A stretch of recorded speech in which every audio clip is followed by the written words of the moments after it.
Hello, my name is Ramiro Garza, and this is my presentation on divorce and its effect on children.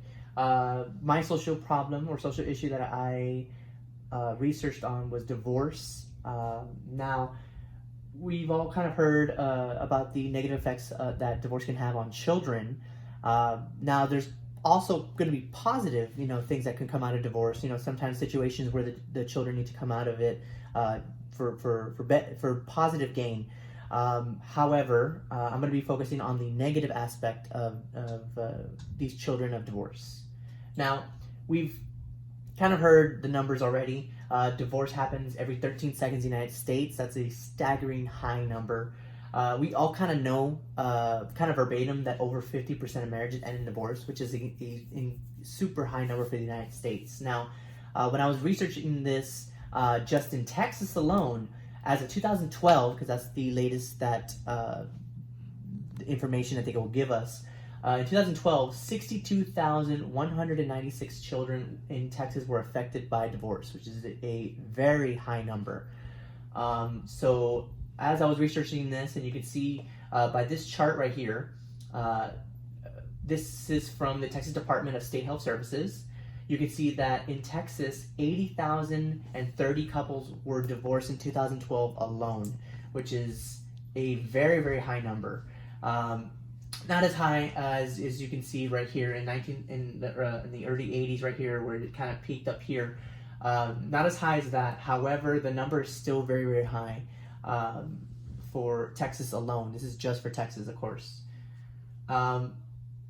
Now, this can bring out a lot of negative things for our community.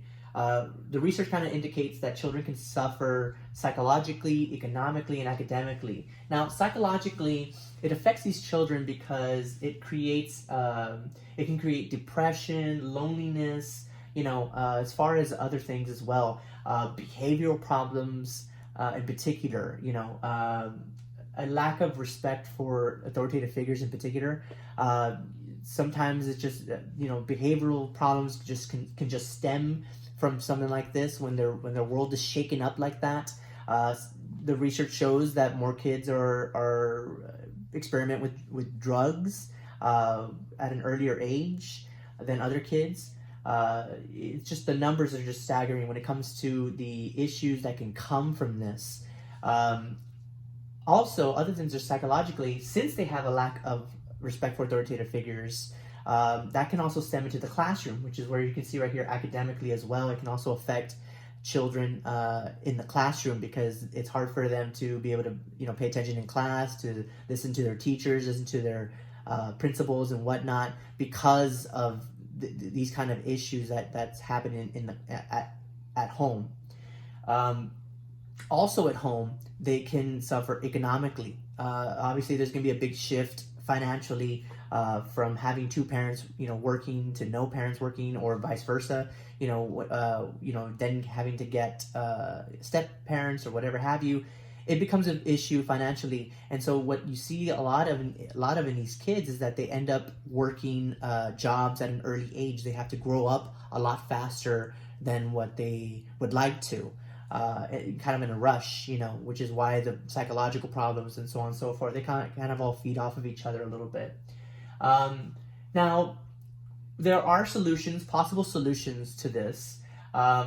There are programs and systems that are set up to help these children through guidance and therapy. Therapy is a huge factor that can help these children out with all these issues. Counselors and things like that in the classroom can help out. Even outside of the classroom, going to therapy and things like that can really help these children out. Now, economically, there's not as many solutions, but we could possibly set up more public policies that could assist the financial situation for these children of divorced families. Whether it be programs that help, children of divorced parents financially, with scholarships or things like that can help them out, set them up for college. That way they don't feel the great weight of losing a family member like that. It can really help them out if we set up some kind of public policies that could help them out in particular, so that way they can suffer a little bit less, with therapy and with these programs, we can absolutely help these children out for the future, and so that way they don't have to suffer as greatly as they do. Thank you.